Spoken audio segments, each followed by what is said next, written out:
Congratulations on clicking this video. You're easy. Number one, so you need to figure out what exactly is that other person wants. And then you can play to their fantasy about it. For example, in the past, if I've become like infatuated with someone and I'm like, they're not even my type, why is this the case? 9 times out of 10, it is because they have something I want and they painted a picture with me with having that thing that they have. The easiest way to do this is actually to figure out someone's insecurities and then affirm it to them. A really easy example is short men. Short guys, naturally they're insecure about their height. Whether it's something objectively to be insecure about or not, I don't know, we're not talking about that, but they are insecure. And something I've observed in a lot of shorter than average men is because of this, they crave so much female validation. How do you figure out someone's insecurities? Sometimes it's easy to see. For example, just look at societal expectations. Number one, if they don't fall into that expectation, they're probably insecure about it. And if they're not, you just need to listen. Because everyone reveals who they are and what they're insecure about just by talking. You just need to shut up and listen. In the context of making someone feel good about their insecurities, you want to keep giving them praise and approval. And eventually you want to stop.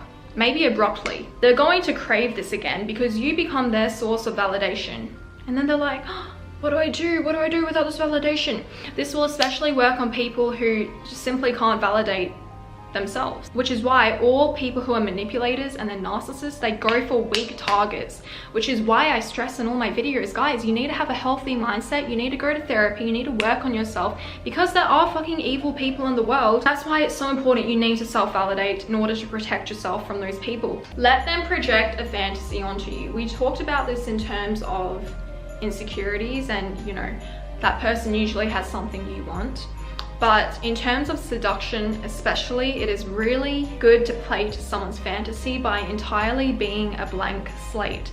So they can paint whatever picture they want onto you and you go along with that. Manipulate their moments of weakness. This again can stem from the earlier points. If someone shows weakness to you or their insecurities, you affirm it and you make them feel good. And then at a later point in time, you can weaponize it against them. People who are cunning and manipulative, they're going to sense when you're weak, they're going to swoop in and they're going to get what they want from you.